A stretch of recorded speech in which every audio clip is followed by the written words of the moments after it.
j'aimerais vous dire bon apéro. Nous aurons un petit instant de bonheur ensemble. Alors, c'est une bière de microbrasserie que je voulais vous présenter, l'instant de bonheur. Merci de participer. Hier, on avait environ 175 participants qui sont venus à notre salle de rencontre. Et en fait, on était un peu surpris. On ne pensait pas qu'il y aurait autant d'intérêt à ce moment-ci. C'est un sujet qui est chaud, qui est brûlant. Donc, c'est une occasion là, pour nous de vous présenter de l'information qui a été validée. Il y aura d'ailleurs un PowerPoint et une vidéo qui seront placés dans notre section COVID sur les pages du regroupement à associationquebec.qc.ca. Donc, ça sera sur notre site web probablement dès vendredi. Et sans plus tarder, j'aimerais remercier notre partenaire Guylaine Dallaire de chez Raymond Chabot Grant Thornton pour son initiative de nous offrir cette formation-là.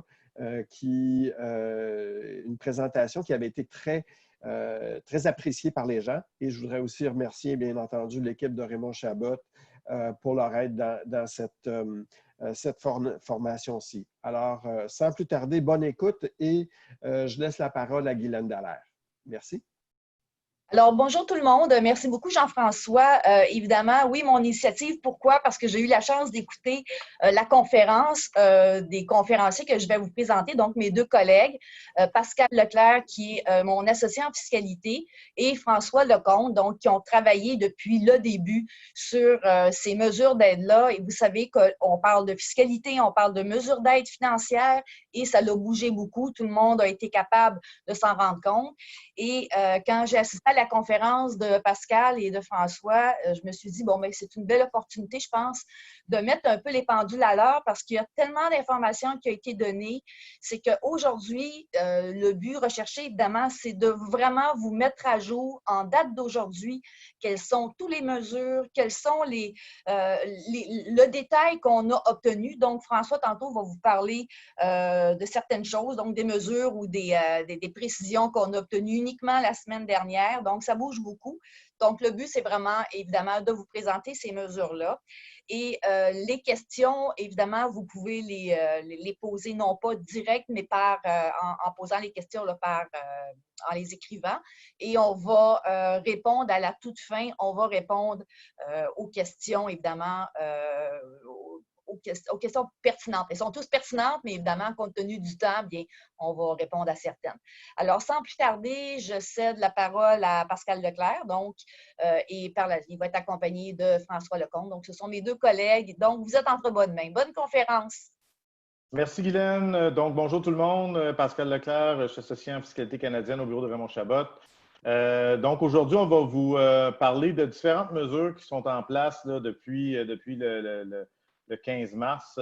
Plusieurs mesures, plusieurs changements. Il faut être à l'affût quotidiennement des changements parce que ça va vite. Il y a des choses qui vont d'un sens, qui reviennent de l'autre le lendemain. Donc, c'est important d'être bien renseigné là, à travers tous ces processus-là et surtout les mesures qui peuvent s'adapter à votre contexte. Donc, aujourd'hui, l'objectif du webinaire, ça va être de présenter les principaux programmes disponibles. On va présenter les critères d'admissibilité, les exceptions, les assouplissements et finalement répondre à vos questions. Là, puis, c'est assez simple. Sur votre barre d'outils, vous avez l'onglet Q&A. Vous écrivez votre question et diront les 15 dernières minutes, on va répondre à vos questions. Donc, si on regarde un sommaire rapide des programmes disponibles, on voit qu'au fédéral et le Québec ont différentes mesures. Principalement, aujourd'hui, on va s'attarder à la subvention salariale d'urgence du Canada, là, qui est le 75 % des salaires versés. La subvention salariale temporaire, qui est celle de 10 %, communément appelée subvention de 10 %. On va parler aussi de la PCU, qui est reliée directement à ces deux mesures-là. Et par la suite, bien, il y a différents prêts qui ont été mis en place, dont le plus important est le compte d'urgence pour les entreprises canadiennes, qui est un prêt de 40 000 $ dont 25 % peut être radié. On va passer du temps sur cet élément-là. Alors qu'au Québec, différentes mesures aussi. Le plus important est ce qu'on appelle le PACME, qui est un remboursement des frais de formation. Donc, ça aussi, on va s'attarder à cet élément-là. Et dans le tableau, vous voyez aussi différentes mesures au niveau de l'impôt, à compte provisionnel, report de taxes. Encore hier, les reports, les déclarations de certaines déclarations d'impôts qui étaient dues le 30 juin ont été tous reportées au 1er septembre. Donc, ça bouge beaucoup. Les reports continuent, les déclarations continuent d'être reportées, mais en ce qui concerne les TPS, les douanes, TVQ, tout ça n'a pas été changé. Donc, on a des reports jusqu'au 30 juin. Donc, je laisse la parole à François qui va vous entretenir la subvention salariale d'urgence du Canada. Oui, merci Pascal. Donc, bonjour à tous. Donc, moi, effectivement, je vais vous parler de la subvention là, salariale à 75 % en premier lieu, puis après ça, Pascal vous parlera là, des autres mesures d'aide. Donc, si on fait un résumé, là, pour commencer, on va voir en détail là, chacun des points qu'on voit ici plus tard dans la présentation, mais disons qu'il y a 3 éléments principaux pour la subvention à retenir. Tout d'abord, évidemment, c'est une subvention salariale, donc qui est versée par rapport à la rémunération à des employés. Donc, si on a plutôt de la rémunération qui est versée des honoraires des travailleurs autonomes, ça ne compte pas là-dedans, c'est vraiment juste pour les employés. Donc, en général, la subvention va être jusqu'à la hauteur de 75 % du salaire qu'on a versé à nos employés. Jusqu'à concurrence, là, il y a un montant maximum par semaine par employé, donc de 847 $. Fait que le calcul de la subvention se fait employé par employé. La subvention, tout d'abord, avait été annoncée là, pour être versée du 15 mars jusqu'au 6 juin, donc 3 périodes de 4 semaines. Elle est extensionnée. On l'a su là, dans les 2 dernières semaines que ça allait être extensionné jusqu'au 29 août, donc pour les 3 autres mois de l'été. Jusqu'à maintenant, disons que toute la présentation est basée sur ce qu'on connaît pour les premières périodes jusqu'au 6 juin. On s'attend que les mesures soient identiques pour la période là, de juin, juillet, août. Par contre, ça pourrait changer, donc il va falloir être attentif là, après le 6 juin, voir l'annonce des mesures s'il y a des modifications qui vont être faites à ces mesures. Et l'autre élément important de la mesure, bien évidemment, pour avoir droit à la subvention, il faut avoir connu une baisse de revenus.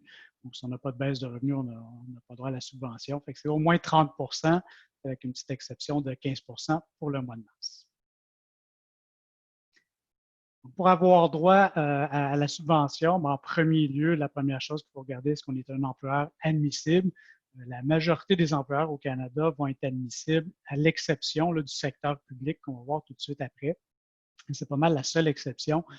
Sinon, tous les autres types d'employeurs y ont droit, là, que ce soit des particuliers, des sociétés de personnes, les OSBL, évidemment, ainsi que les organismes de bienfaisance enregistrés. Le gouvernement se laisse une petite place là, pour inclure d'autres entités si jamais ils s'aperçoivent que les entités qui auraient droit. Donc, par règlement, ils peuvent aussi prescrire d'autres entités.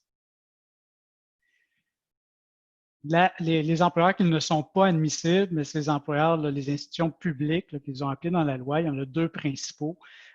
Premièrement, une série d'employeurs qui sont visés à des alinéas précis de la loi sur les impôts, 149.1a à D.6. Essentiellement, ce sont toutes des entités qui tournent alentour des gouvernements, donc les sociétés d'État, par exemple, qui sont des filiales détenues directement par les gouvernements, ou encore les municipalités.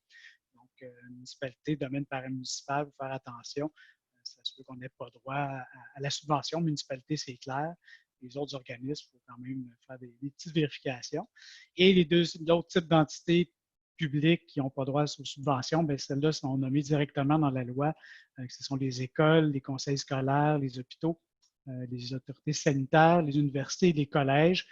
C'est sûr que ça englobe beaucoup de choses, entre autres les écoles et les collèges. Il y en a qui sont privés, qui ne sont pas subventionnés par les gouvernements. Donc, il y a quelques semaines, le ministère a annoncé une exception à cette règle-là, fait que les écoles privées et les collèges privés auront droit, eux, à la subvention salariale. Une fois qu'on a établi qu'on est un employeur admissible, le principal critère, après ça, pour voir si on a le droit à la subvention, c'est le critère de revenu, comme j'en ai parlé. Donc, c'est une baisse. Il faut avoir connu une baisse de revenus. Pour le mois de mars, la baisse de revenus est de 15 % étant donné là, que les mesures ont commencé en mars, ou en tout cas, la COVID là, a commencé au mois de mars, l'arrêt du travail imposé par le gouvernement. Donc, c'est sûr que pour le mois de mars, notre baisse est de 15 % et plus. On a droit à la subvention pour cette période-là. Et toutes les périodes suivantes, donc avril, mai, et on s'attend aussi juin, juillet, août, il faut connaître une baisse de revenus d'au moins 30 %, donc 30 %. Les revenus sur lesquels on va calculer la baisse de revenus, essentiellement, c'est les revenus habituels là, dans le cadre des activités normales de l'entreprise ou de l'organisme, entre autres la vente de biens, la prestation de services ou encore l'utilisation par d'autres personnes de ressources de l'entité, comme la location. Il y a 2 semaines, le ministère a précisé, parce que ce n'était pas clair, mais pour les intérêts et les dividendes, si on gagne des revenus d'intérêts et dividendes dans le cours normal de nos activités, on a des dépôts à terme là, depuis longtemps, etc., bien, ça va faire partie des revenus admissibles. Donc, tant que ça reste dans les revenus normaux de l'entreprise, il faut en tenir compte. Un type de revenu dont on ne pourra pas tenir compte, c'est les revenus qui proviennent de sources avec lien de dépendance. Donc, si jamais ça arrive des fois, là, en tant qu'OSBL, on peut détenir, par exemple, une filiale imposable, ça peut arriver. Donc, s'il y a des revenus entre les deux entités, à ce moment-là, il ne faut pas tenir compte de ces revenus-là, à moins d'une exception qu'on va voir tout à l'heure. Mais en général, on ne doit pas tenir compte des revenus inter-sociétés, finalement, entre deux entités qui ont un lien de dépendance. D'autres types de revenus sur lesquels qu'on n'a pas besoin de tenir compte quand on regarde la baisse de revenus, bien, il y a les postes extraordinaires. Donc, c'est tous les revenus, dans le fond, qui ne font pas dans le cours normal des activités de l'entreprise, puis surtout auxquels on ne s'attend pas. Ça va être assez rare que ça va se qualifier à ce niveau-là, mais ça pourrait arriver. Entre autres, le ministère a donné comme exemple une subvention qu'on recevrait d'une province ou d'une ville dans le cadre de la COVID-19 qui ne viendrait pas, évidemment, remplacer une subvention qu'on aurait eue par ailleurs. À ce moment-là, ça pourrait être un élément qui qualifierait d'extraordinaire. Les montants reçus à titre de capital non plus ne sont pas inclus dans les revenus admissibles. Donc, en général, ça va être quand on va faire une disposition d'un bien sur lequel on va faire un gain. Par exemple, on va vendre un immeuble. Bien, évidemment, le gain en capital qu'on va avoir fait sur l'augmentation de valeur de l'immeuble, on n'aura pas besoin d'en tenir compte dans l'évaluation de nos revenus. Et les subventions, que ce soit la subvention de 75 ou celle de 10 évidemment, elles non plus, on n'a pas besoin d'en tenir compte dans l'évaluation de nos revenus. Le ministère a apporté certaines précisions spécifiquement pour les OSBL et les OBE. Donc, tout ce que je viens de dire s'applique pour les OSBL et les OBE, mais il y a aussi certains autres revenus qui vont s'ajouter aux revenus admissibles. Donc, c'est à titre de précision que le ministère a voulu les inclure. Spécifiquement pour les OSBL, tout ce qui est des revenus de cotisation, donc des droits d'adhésion, des droits d'inscription des activités, le ministère l'a prévu spécifiquement, mais ça fait partie des revenus admissibles, il faut en tenir compte. Et tout autre revenu, dans le fond, qui est gagné ou encaissé dans le cours normal des activités. Pour les organismes de bienfaisance enregistrés, il y a d'autres types de revenus spécifiques que le ministère a précisé, dont 2 principaux. Tout d'abord, les revenus qui proviennent d'une activité commerciale qui est dite complémentaire. Par exemple, pour un hôpital, le stationnement, donc les revenus de stationnement vont faire partie des activités commerciales. C'est une activité commerciale de gagner un revenu de loyer par rapport à un stationnement, la location d'espace, mais c'est complémentaire aux activités parce que c'est pour les patients, pour les visiteurs. Donc, ces types de revenus-là vont être aussi inclus dans les revenus admissibles. Et tous les dons aussi, automatiquement, pour un organisme de bienfaisance, vont être aussi inclus dans les revenus admissibles. Une autre particularité qui est vraiment spécifique aux OSBL et aux OBE, c'est les montants qui proviennent de gouvernement. Donc, tout ce qui est financement qui provient d'un gouvernement, par exemple des subventions, ça peut être un prêt aussi. Donc, tous ces montants-là, un organisme a le choix de les inclure ou de ne pas les inclure. Il faut faire attention parce que c'est vraiment le financement. Si on signe un contrat de service avec un gouvernement, donc on a des comptes à rendre au gouvernement, un compte rendu, des résultats à livrer, à ce moment-là, c'est un service. Donc, ça fait partie des revenus admissibles dans le cours normal. On ne peut pas les exclure. C'est vraiment plus les subventions qui sont données et pour lesquelles le gouvernement ne s'attend pas à un résultat spécifique en retour. Donc, ces éléments-là peuvent être exclus. Ce qu'il faut faire attention, c'est qu'une fois qu'on a fait le choix soit de les inclure ou de les exclure, par exemple à la période 1, mais il faut garder cette façon de faire pour toutes les autres périodes qui vont durer jusqu'au mois d'août. Dans le calcul du revenu, encore une fois, là, pour calculer la baisse de revenus de 15 au mois de mars ou de 30 pour les autres mois, il y a deux éléments de calcul de revenus aussi qu'il faut tenir compte. Donc, tout d'abord, bien évidemment, le calcul du 30 par exemple, sur quoi on va le comparer. À ce moment-là, on a deux choix de mode de comparaison. La première comparaison, c'est de comparer avec le même mois de l'année précédente. Donc, par exemple, mars 2020, on va comparer pour calculer notre 15 avec le mois de mars 2019 et ainsi de suite pour tous les autres mois. Donc, avril 2020, on va comparer avec avril 2019. Ça, c'est la première méthode. Le gouvernement, suite à des gens qui avaient dit, ben moi, j'ai commencé mes activités au mois de novembre 2019, quand je veux comparer avec l'année passée, ça ne fonctionne pas. Donc, le ministère a introduit une nouvelle notion et toutes les entreprises peuvent profiter de cette notion-là, peu importe quand elle a commencé, même si ça fait 30 ans qu'on est en exercice. Donc, ce qu'on peut faire aussi, c'est de comparer un mois précis, donc par exemple le mois de mars, avec la moyenne de janvier-février 2020. Donc, on va prendre les revenus de ces deux mois-là et on va tout simplement les diviser par deux pour avoir un revenu moyen de ces mois-là. Et c'est avec ce revenu moyen qu'on va comparer, par exemple, notre mois de mars ou notre mois d'avril. Donc, ça, c'est pour la méthode de calcul du 30 ou du 15 pour les périodes de comparaison. Deuxième chose qu'il faut tenir compte aussi pour le calcul du revenu, bien, on peut avoir le choix entre la comptabilité d'exercice ou encore la comptabilité de caisse. Donc, en comptabilité d'exercice, on tient compte des montants à recevoir, etc. Et si jamais on a reçu des revenus pour une période de 6 mois, bien, on va étaler le revenu pendant 6 mois. Alors qu'avec la comptabilité de caisse, j'ai reçu un revenu au mois j'ai encaissé un montant au mois de mars, bien, je vais considérer à ce moment-là pour le mois de mars uniquement. Donc, ça aussi, on a le choix entre les deux méthodes. Pour ces deux éléments-là, le choix de la période de comparaison, du mois de comparaison, ou encore la méthode comptable, encore une fois, mais si on a choisi, une fois qu'on l'a choisi pour une période, il faut l'utiliser pour l'ensemble des périodes qui vont suivre. Ça, c'est important quand on fait nos calculs. Ça se peut qu'on fasse nos calculs au mois de mars, qu'on choisit la méthode de comptabilité d'exercice, par exemple, au mois de mars, puis on arrive au mois d'avril, puis oups, ce serait peut-être plus la comptabilité de caisse qui nous serait bénéfique. Fait qu'on peut, dans le fond, juste planifier ou attendre avant de demander la subvention. On a certains clients qu'on leur a recommandé, ben attends, fais ton calcul le mois de mars, avril, puis qui te permettent évidemment, attends peut-être de calculer ton mois de mai aussi, puis on va avoir une tangente peut-être qui va se dessiner, puis après ça, on va pouvoir décider là, quelle méthode choisir spécifiquement. Donc, c'est important de bien planifier ça là, selon évidemment le dossier qu'on a.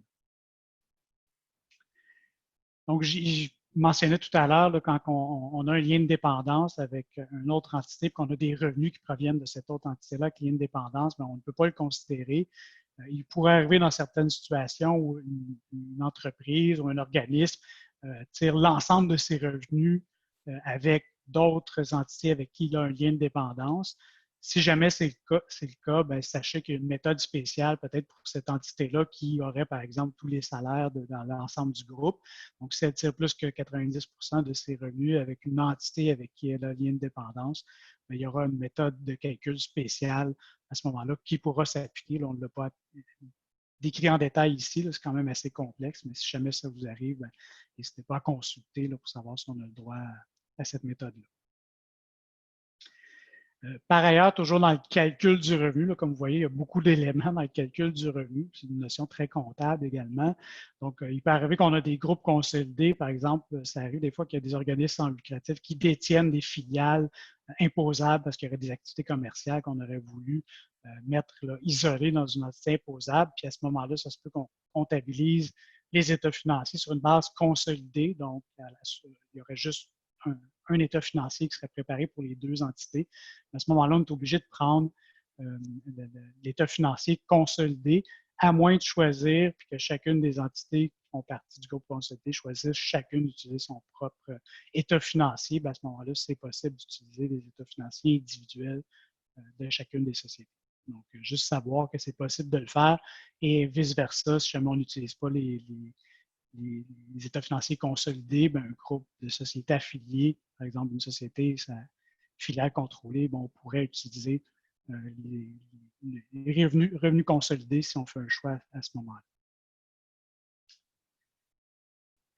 Le ministère a mis en place une mesure dans le calcul du revenu. Fait que si on calcule une baisse de revenu dans un mois, par exemple au mois de mars, j'ai 20% de baisse de revenus, donc je me qualifie pour le mois de mars. Mais automatiquement, on est qualifié pour le mois d'avril. Peu importe si au mois d'avril, je pourrais être à 25% de baisse de revenus, donc techniquement ne pas me qualifier parce que je suis pas à 30% et plus. Mais comme je me suis qualifié au mois de mars, automatiquement, au mois d'avril, je vais me qualifier, peu importe le résultat. Évidemment, pour le mois de mai par la suite, il faudra voir, est-ce que, dans mon exemple, vu que je ne me qualifie pas au mois d'avril, au mois de mai, je vais être obligé de calculer pour le mois de mai, est-ce que je me qualifie, est-ce que j'ai au moins 30% de baisse de revenus. Puis, évidemment, on faudra présenter une demande pour chacune des périodes. Donc, si au mois de mars, je me qualifie, pour le mois d'avril, je suis automatiquement qualifié, mais le ministère ne nous enverra pas automatiquement l'argent. Il va quand même falloir présenter une demande au mois d'avril spécifiquement pour cette période. Donc, une fois qu'on s'est qualifié, on est un employeur admissible, on a une baisse de revenus qui se qualifie, plus que 30% par exemple au mois d'avril. Après ça, c'est le calcul de la subvention qu'il faut faire, puis qu'il faut évidemment refléter sur le site du ministère. Donc, le calcul de la subvention, c'est une subvention sur les salaires et il y a évidemment une mécanique de calcul. Ce sera le montant le plus, on va avoir le droit au montant le plus élevé de 2 montants. Donc, le premier montant, ça va être 75% de la rémunération qu'on a versée à nos employés avec un maximum à chaque semaine de 847 $ par semaine. Donc, ça, c'est le premier élément de calcul. Deuxième élément de calcul qui peut nous donner un autre résultat, ça va être le moins élevé de 2 montants, soit la rémunération que j'ai réellement versée, donc 100% de la rémunération que j'ai versée pour cette semaine-là, et 75% de la rémunération, mais que l'employé touchait avant la crise. Donc, ce deuxième élément-là, dans le fond, va nous permettre peut-être d'aller chercher une subvention et de subventionner peut-être 100% du salaire qu'on aura versé si jamais, pour des raisons de liquidité, j'ai dû réduire le montant de salaire de mes employés. Mais avec ce deuxième élément-là, ça se peut qu'on ait cherché une subvention qui va être équivalente à 100% du montant à verser. On va voir des exemples de calcul un petit peu plus loin.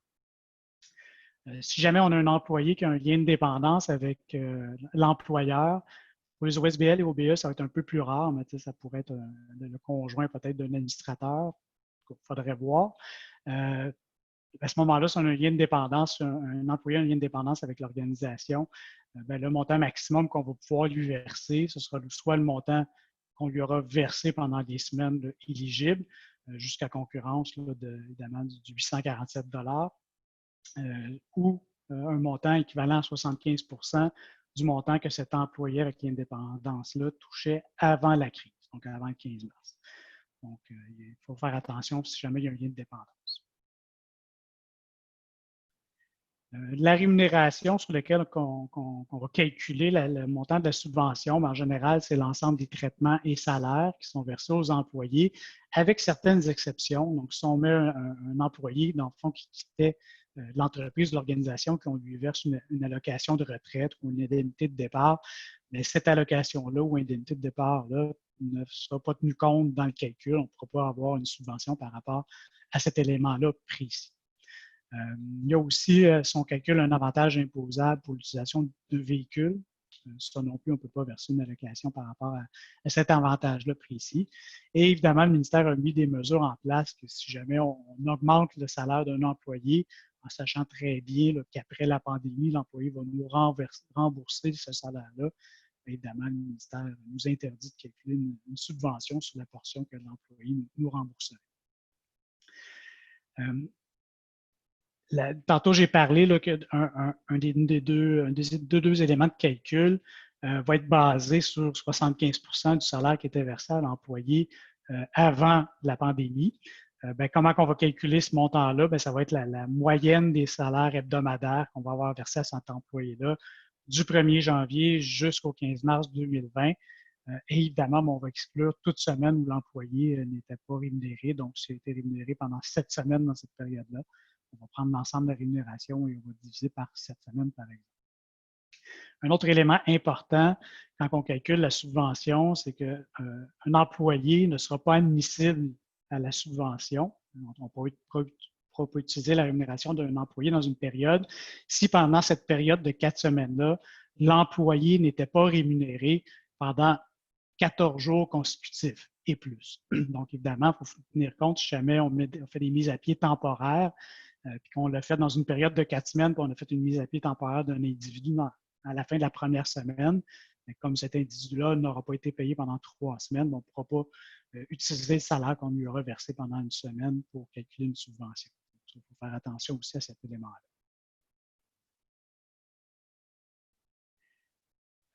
Une autre mesure, donc on a droit évidemment à une subvention de 75 basée sur le salaire. Une autre mesure intéressante, c'est que si jamais on a des employés qui sont en congé forcé, donc on continue à les rémunérer.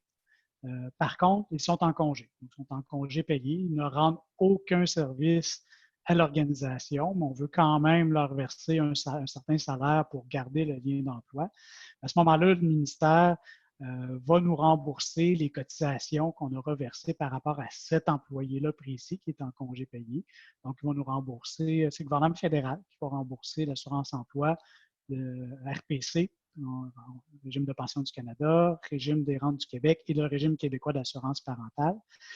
Ce qui est important, par contre, c'est qu'il faut continuer à verser ces cotisations-là, puis c'est au moment où on fait une demande de la subvention de 75 qu'on va pouvoir réclamer le remboursement de cette cotisation-là.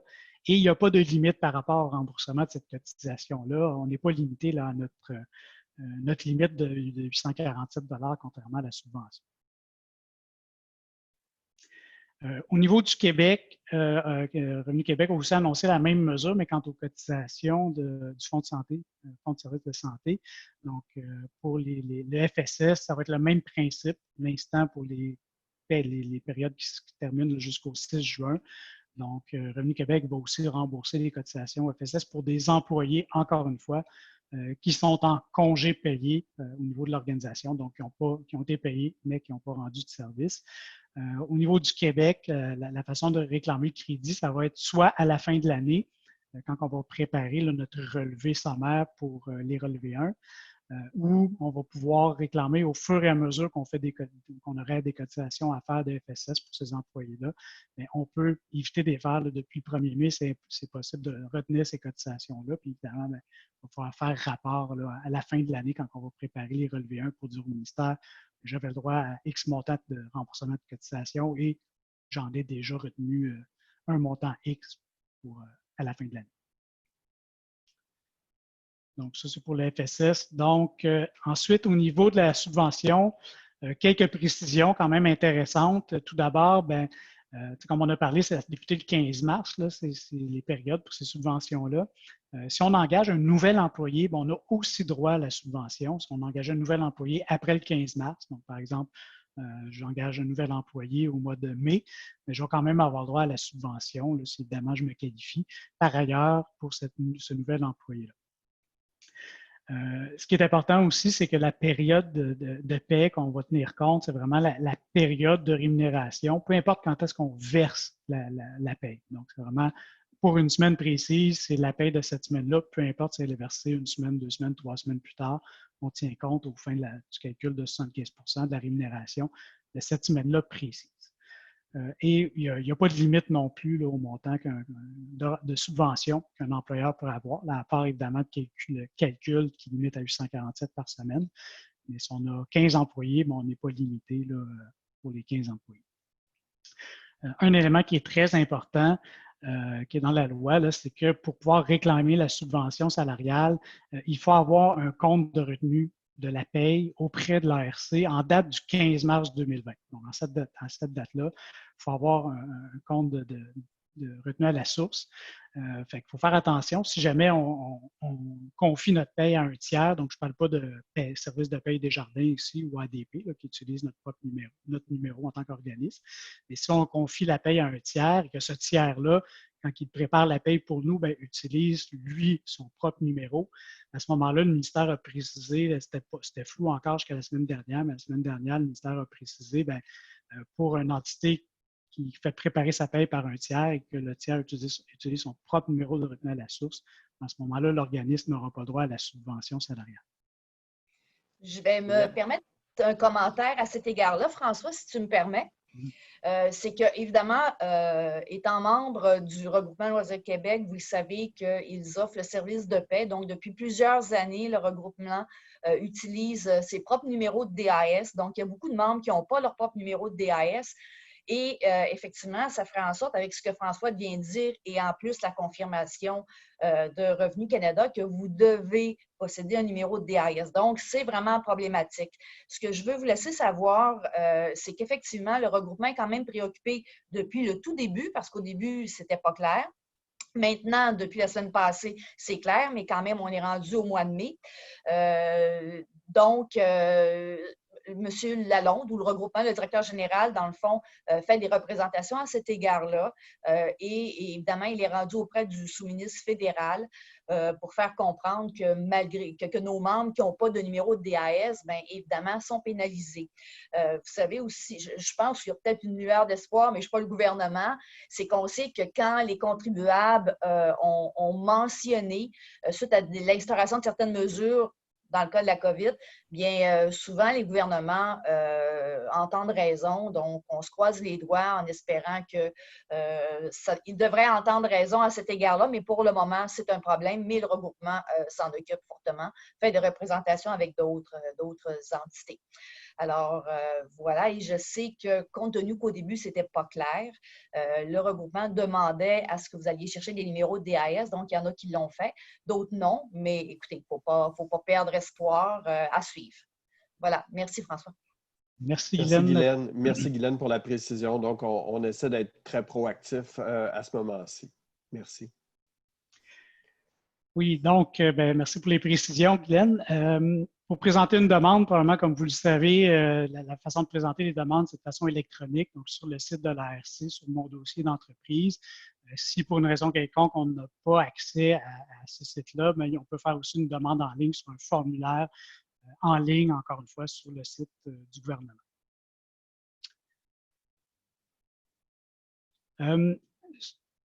Oui. Ce qu'il faut savoir aussi, peut-être, c'est qu'on a jusqu'au 30 septembre pour faire une demande. Donc, on peut le faire rétroactivement là, au 15 mars. Il n'y a pas de problème. Fait qu'on peut faire une demande au mois de juin pour rétroactivement jusqu'au 15 mars.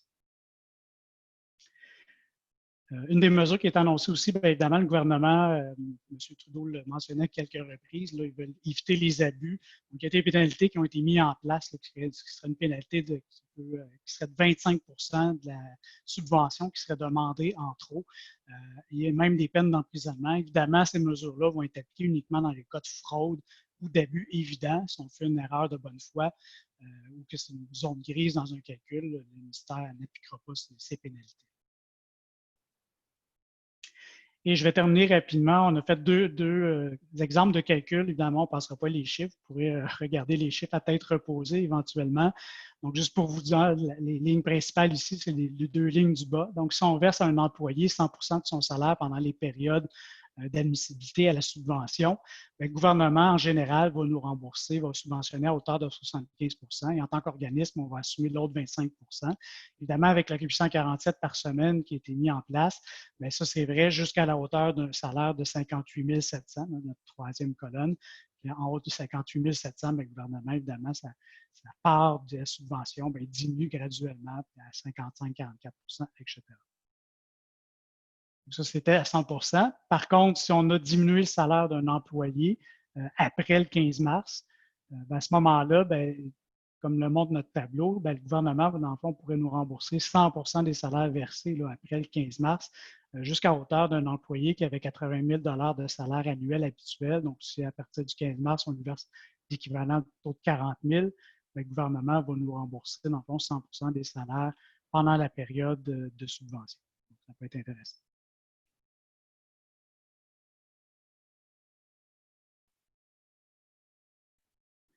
Excusez-moi, ouais, j'étais sur mute, désolé. Donc, rapidement, quelques mesures pour vous laisser le temps de poser des questions. Subvention salariale de 10 %. Pourquoi on en parle? Ce qui est important de savoir, c'est que oui, ça a été la première subvention qui a été mise en place. Suite à ça, la subvention de 75 % est arrivée. Mais en termes de rapidité d'encaissement de liquidité, cette dernière demeure très importante parce qu'elle est immédiate. versus l'autre où on a une demande à faire et on doit attendre pour encaisser les sommes. Donc, celle-là, elle est immédiate et elle est admissible pour les PME, les OSBL et les OBE. Puis elle est égale à 10 de la rémunération versée du 18 mars au 19 juin, jusqu'à la concurrence d'une subvention maximale de 1 375 par employé et de 25 000 par employeur. Donc, c'est très important parce que, dans le fond, qu'est-ce qu'on vient faire? C'est on vient ne pas remettre les retenues à la source d'impôt sur le salaire à chaque période de paie. Donc, c'est pour ça que je dis que l'encaissement est immédiat en ne remettant pas les retenues à la source. Et donc, par la suite, cependant, si on fait cette demande-là, bien, vous allez voir plus tard, il y a une interaction à faire avec la subvention salariale de 75 %. Donc, comme mentionné, cette subvention-là, elle est admissible pour vous, donc organismes sans but lucratif et organismes de bienfaisance enregistrés, et aussi pour les sociétés privées sous contrôle canadien. Donc, la subvention, comment on la demande, c'est qu'on la calcule nous-mêmes et on vient réduire les montants de versement qu'on fait à l'ARC. C'est un versement qu'on fait à demande à chaque fois et quand on a atteint le maximum, bien, on peut passer à la paye suivante pour réclamer le 10 sur la paye subséquente, jusqu'à temps qu'on a atteint le maximum qui est 1 375 fois le nombre d'employés ou 25 000 par employeur. Donc, ce qui est important avec la subvention salariale d'urgence du Canada, c'est qu'on ne peut pas réclamer, on ne peut pas avoir le bénéfice des deux. Donc, normalement, si on réclame le 75 il va falloir venir réduire cette subvention-là de ce qu'on a reçu de la subvention de 10 Là, quand il y a eu certaines choses qui ont changé, ça, c'en est une. Au départ, c'était mentionné qu'on devait venir réduire automatiquement la subvention de 10 et même si on ne l'avait pas réclamé quand on faisait notre demande, mais là, ça a été corrigé la semaine passée. Donc, on peut faire le choix de ne pas réclamer la subvention de 10 et de réclamer automatiquement la subvention de 75 Mais comme mentionné, l'encaissement de la subvention de 75 va venir plus tard. Donc, si on veut avoir des liquidités rapidement, je crois que c'est une bonne initiative de le réclamer et d'éventuellement de remettre cette somme-là dans le calcul quand on fait la subvention de 75 de venir réduire cette dernière du montant qu'on a réclamé de 10 Les deux subventions sont des subventions qui sont dans la mesure imposable si on est une société ou si on vient réclamer d'autres crédits par rapport si on a des crédits d'impôt pour, par exemple, des stages en milieu de travail, si on est une société, bien, c'est des subventions qui viennent réduire le montant admissible aux autres crédits d'impôt. Donc, rapidement, la prestation canadienne d'urgence, la PCU, qui est en place depuis le 15 mars aussi, qui est en place pour, en fait, désengorger le système d'assurance-emploi qui avait été mis en place. Donc, c'était, si on était en une mise à pied en lien avec le COVID, c'était une façon rapide d'obtenir de l'argent. Donc, rapidement, c'est une façon on obtient 2 000 $ par mois. Et pour avoir droit à ça, il fallait avoir au moins des revenus de 5 000 $ au cours de l'année, des 12 derniers mois ou de l'année 2019, soit d'un emploi, d'un travailleur qui l'exécutait pour son compte ou ce qui a été rajouté à la fin, si on a obtenu un dividende ou un autre qu'un dividende déterminé, on se qualifiait. Ce qui est important, c'est l'interaction qu'elle a avec la subvention salariale. Donc, si on était 14 jours sans rémunération, bien, automatiquement, on pourrait avoir droit à la PCU. Et si on est 14 jours, si on a eu des rémunérations pour plus que 14 jours, techniquement, on ne peut pas avoir droit à la PCU. Après coup, ils sont venus dire que pendant cette période initiale, on pouvait recevoir maintenant jusqu'à 1 000 $ de notre employeur de revenus d'emploi et ça ne venait pas contaminer l'employé pour les fins de la PCU. Donc, ça, c'est quelque chose qui a été rajouté à la fin. Donc, c'est important de mentionner que c'est un fait. Par contre, ce qu'il faut savoir, c'est que pour avoir droit à la subvention salariale sur ce 1 000 $-là, bien, il faut respecter quand même la condition pour la subvention salariale. Donc, il ne faut pas que l'employé ait été plus que 14 jours sans rémunération. Donc, c'est sûr que si on lui verse 1 000 $ pendant une semaine, mais qu'il est 3 semaines sans travailler et ne pas être payé, bien, on ne pourra pas subventionner ce montant-là. Donc, une façon de le faire, c'est si on répartit de façon égale cette 1 000 $ durant toute la période. Donc, l'employé n'aura jamais été 14 jours sans consécutif, sans rémunération. Donc, on pourrait subventionner ce 1 000 $ et l'employé ne serait pas contaminé pour sa PCU. Donc, c'est la même chose pour la deuxième période. Il ne faut pas avoir gagné plus que 1 000 $ et l'employé va toujours avoir droit à sa PCU. Donc, je vais passer rapidement pour les demandes parce que c'est quelque chose qui est toujours là. Je voulais aller l'avoir dans la présentation, mais c'est quelque chose qui a été demandé depuis quand même un certain temps. Donc, je ne voulais pas passer beaucoup de temps sur cet élément-là, mais ça sera inclus dans la présentation. Donc, ça, j'en ai parlé. Donc, l'exemple, la mise en situation, exemple, si j'avais rémunéré un employé pendant la première semaine et j'ai été 3 semaines après ça sans emploi, l'employé peut-il quand même obtenir la PCU à partir du 15 mars? Oui, parce qu'il aurait été 14 jours sans emploi.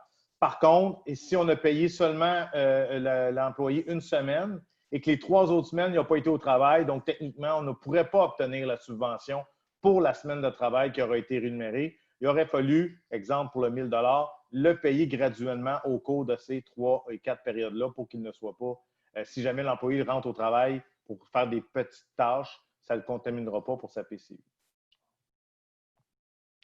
Donc, rapidement, les autres mesures qui pourraient vous intéresser. Compte d'urgence des entreprises, donc le prêt de 40 000 $, très important, qui est garanti par le gouvernement fédéral et sans intérêt. Donc, c'est pour les entreprises et les OBNL qui ont payé entre 20 000 et 1,5 million en masse salariale en 2019.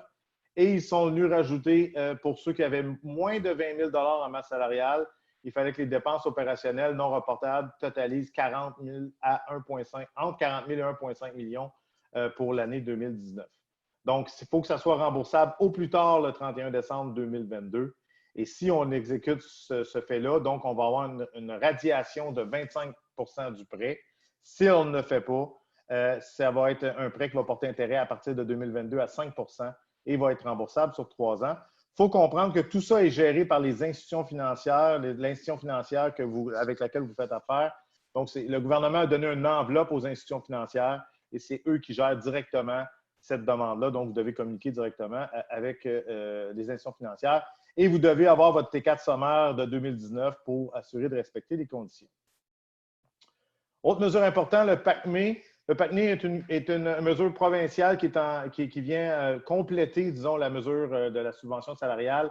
Et le gouvernement du Québec va rembourser jusqu'à 100 000 $ de la formation qui est exécutée. Donc, ce qu'ils se sont dit, c'est tant qu'à rappeler les employés sur lesquels on va les subventionner, et ça, même s'ils ne travaillent pas, mais on peut revoir la façon de faire, la gestion de l'entreprise ou la formation de ces personnes-là. Et ce programme-là va venir, en fait, bonifier et rembourser les dépenses de formation. Donc, c'est important de revoir à l'intérieur même de vos organismes la formation que vous donnez habituellement à vos employés et peut-être voir à la profiter de cette période-là pour maximiser les formations de façon à faire rembourser ces éléments-là. Donc, je pense que c'est important de le faire rapidement. Donc, aussi au niveau du loyer commercial, ce n'est pas une mesure nécessairement que vous contrôlez, vous, comme entité, mais si votre propriétaire de l'immeuble, sachez qu'il a le droit à une subvention pour, si jamais vous cessez, en fait, le loyer devient un fardeau, il y a une subvention qui existe.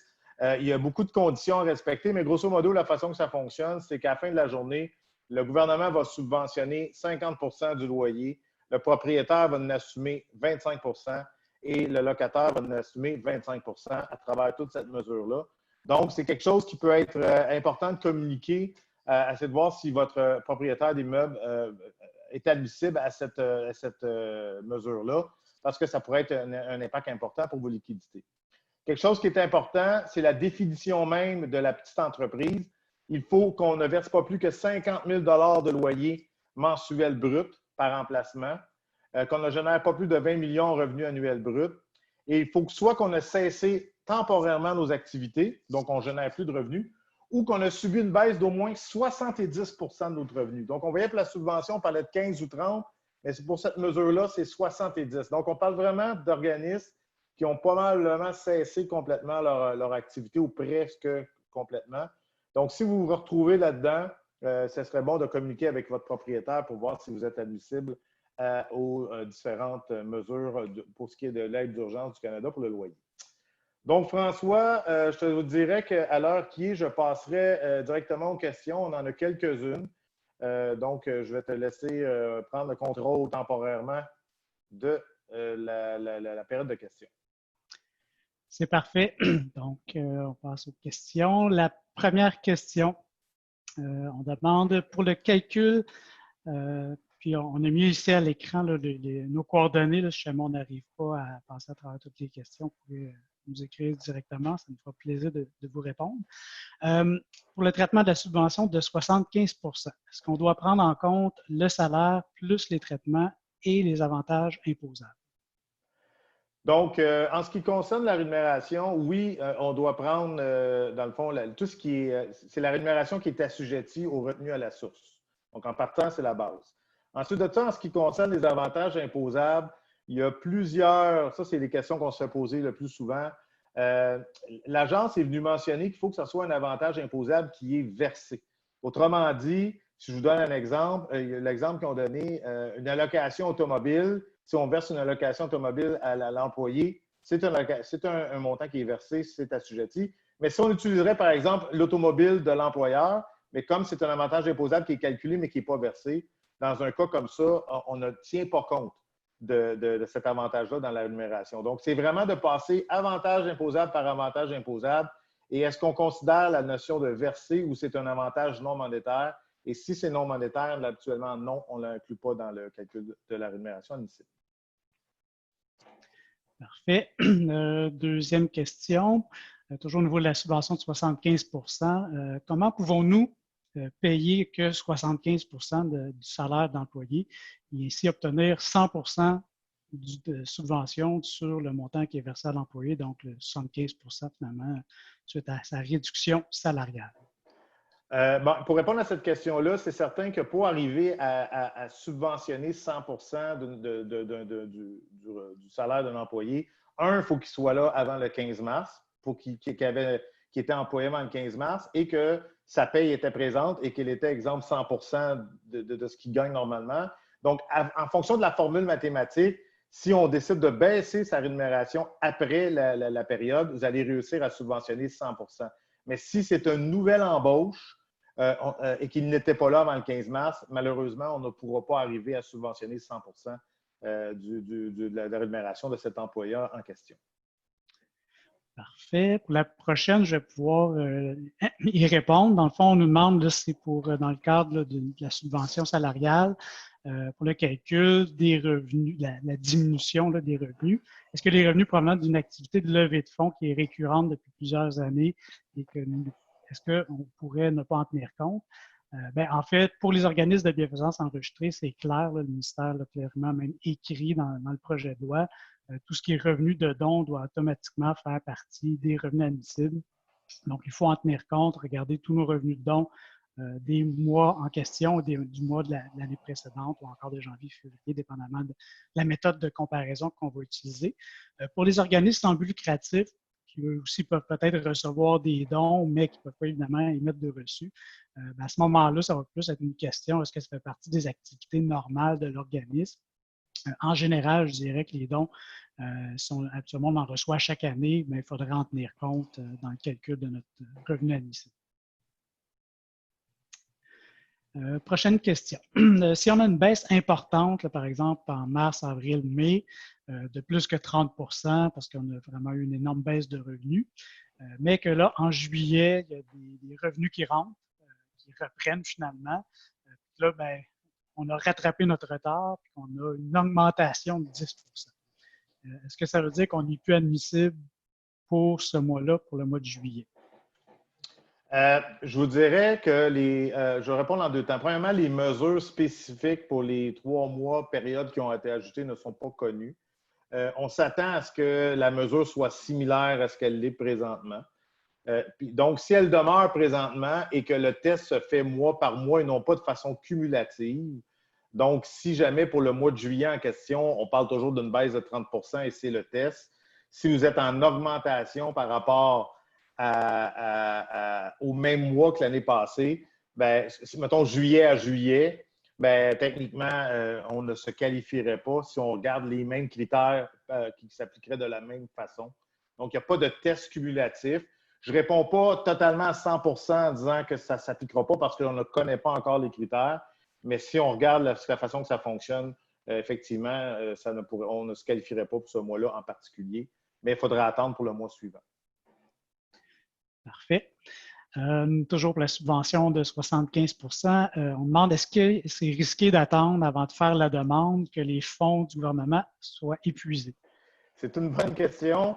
Ils ont toujours répété que les fonds seraient disponibles, mais je regardais encore ce matin là, aux nouvelles là, comme quoi que le déficit fédéral pourrait osciller quelque part dans les 272 milliards.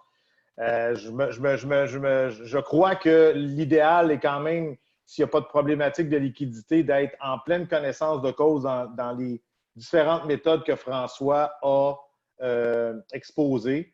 Donc, je crois que pour faire les bons choix, il faut être certain d'attendre.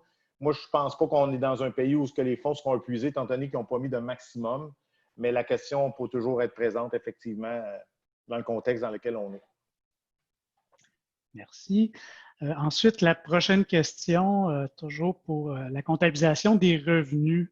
On a parlé du prêt sans intérêt de 40 000 $. Est-ce que ce prêt-là devrait être tenu compte dans nos revenus admissibles? Je dirais que le prêt, non, ne tiendra pas. Ce qui pourrait être discutable, c'est est-ce que le fait qu'on vienne considérer qu'éventuellement, je vais avoir une subvention parce que je ne rembourserai pas ce prêt-là.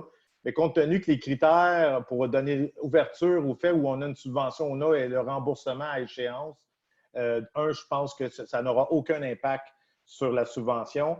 Et de toute façon, ils sont venus mentionner que les revenus qu'on devait considérer à titre de baisse n'incluaient pas les subventions là, qui étaient dans le cadre du COVID. Fait que pour moi, ça n'a aucun impact. Parfait. Excellent.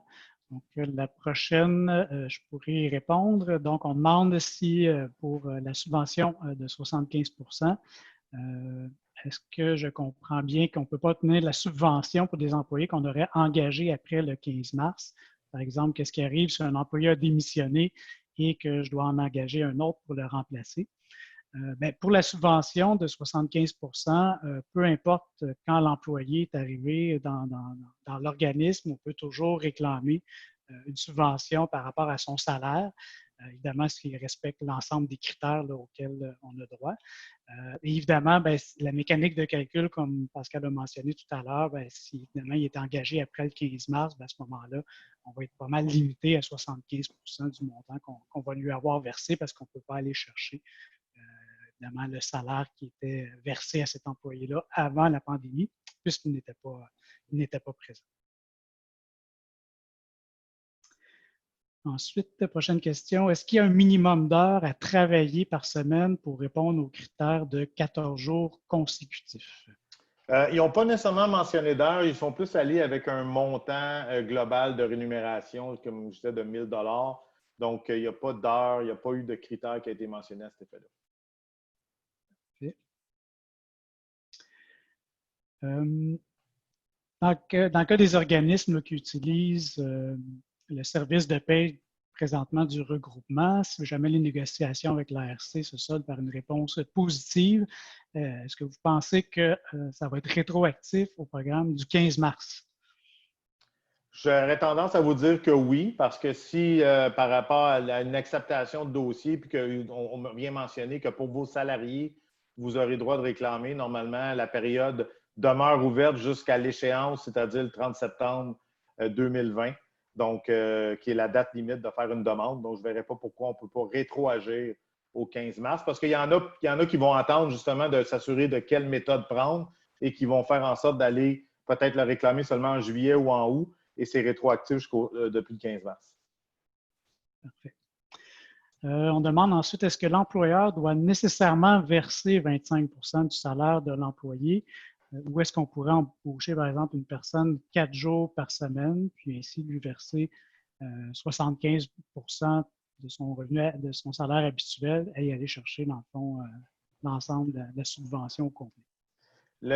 Lors de la mise en place de la loi en lien avec la COVID, le ministre Morneau, quand il avait fait sa présentation, a toujours mentionné que il avait l'intention, il aimerait que l'intention des employeurs de ramener leurs employés à temps plein avec leur plein salaire.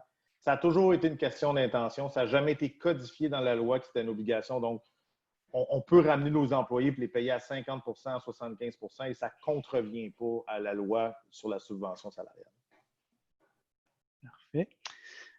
Pour la prochaine question, je vais pouvoir lui répondre. Donc, est-ce qu'on peut faire le calcul par la moyenne des périodes? Bon, j'imagine qu'on parle ici des périodes de janvier, février, au lieu de faire le calcul de baisse de revenus en comparant avec le même mois de l'année précédente. Donc, on a vraiment les deux méthodes de comparaison. Donc, soit qu'on compare le mois de 2020 avec le même mois de l'année 2019, ou encore avec la comparaison de la deuxième méthode, c'est de comparer le mois de l'année 2020 avec la moyenne de janvier-février 2020. Ça, on sait que c'est en vigueur, là, en tout cas au moins jusqu'au 6 juin. Pour les périodes suivantes, on s'attend que ce soit la même chose, mais évidemment, on va suivre les développements par rapport au mois jusqu'au mois d'août. Ensuite, prochaine question. Je suis libéré de l'enseignement par le collège qui m'emploie pour diriger un organisme sans but lucratif. Pendant toute l'année, c'est le collège qui me verse mon salaire et à la fin de l'année, le collège refacture l'organisme sans but lucratif que je dirige pour le montant complet, plus incluant évidemment les charges de l'employeur. Est-ce que c'est l'organisme sans but lucratif qui peut réclamer la subvention? Ce que je comprends de la question, c'est que, puis là, François, tu me corrigeras, le salaire est assumé par le collège. Donc, l'organisme sans but lucratif n'a qu'une charge, comme de travailleur autonome. Donc, techniquement, ce n'est pas la personne qui devrait réclamer, ce serait plutôt le collège. Et là, le collège, si c'est un collège public, il ne serait pas admissible. Exact. Oui, effectivement, c'est important de regarder la relation d'employeur-employé. Souvent, quand c'est des refacturations, donc on est employé d'un organisme qui lui refacture à un autre, à ce moment-là, c'est l'organisme pour lequel on travaille qui doit faire la réclamation.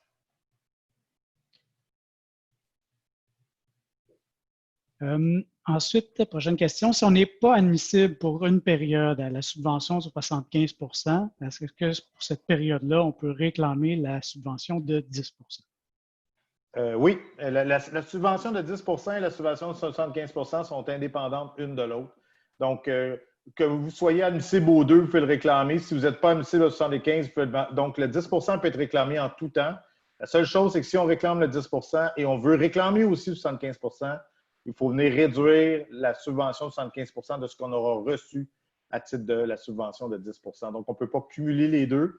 Les deux peuvent aller ensemble, mais on ne peut pas avoir le max. On ne peut pas avoir les deux complètement, là, autrement dit. Parfait. Donc, je vais peut-être y aller avec une dernière question, puisque le temps file.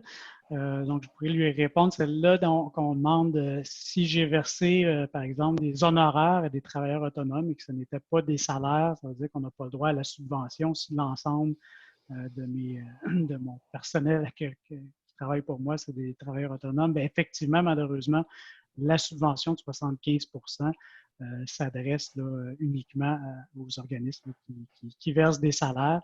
On pourrait peut-être avoir droit à d'autres mesures, par contre, entre autres pour le 40 000 $ qui a été étendu, même si on ne verse pas de salaire dans l'année. Écoutez, je crois que c'était la dernière question qui était répondue, c'est ce qu'on a indiqué. J'aimerais remercier toute l'équipe de Raymond Chabot, Grant Thornton, d'abord Guylaine Dallaire, aussi Pascal et François, ainsi que les gens de l'équipe, pour le très beau travail que vous avez fait. Juste à titre d'information, le webinaire de cet après-midi ou de ce soir sera mis en ligne chez nous, ainsi que la présentation. Donc, les gens, on fera des suivis avec ça. Alors, merci beaucoup pour le très beau travail. On apprécie énormément et nos membres nous l'ont dit. Ce soir, on avait à un certain moment au-delà de 90 personnes. Donc, très, très intéressant. Et je crois qu'on a rempli le mandat qu'on s'était donné. Alors, encore une fois, bravo. D'autre part, peut-être pour les 66 personnes qui sont encore présentes, je voulais vous dire qu'il y aura d'autres séries de formations qu'on annoncera au fur et à mesure des différentes semaines et tout ça jusqu'au mois d'octobre. Donc, on aura différentes informations, différentes formations pertinentes. Et déjà, on peut vous annoncer que le 17 juin, on aura une formation qui s'appellera « Optimiser les interactions entre générations quand le télétravail s'en mêle ». Alors, on sait que et c'est la semaine intergénérationnelle cette semaine. que souvent les organismes à but non lucratif ont 4, parfois 5 générations qui travaillent ensemble. Dans le contexte du télétravail, bien, il y a des défis additionnels. Donc, on voulait adresser cette question-là. Encore une fois, bien, merci pour la prestation de ce soir et bien, disons-nous à bientôt. Merci. Merci.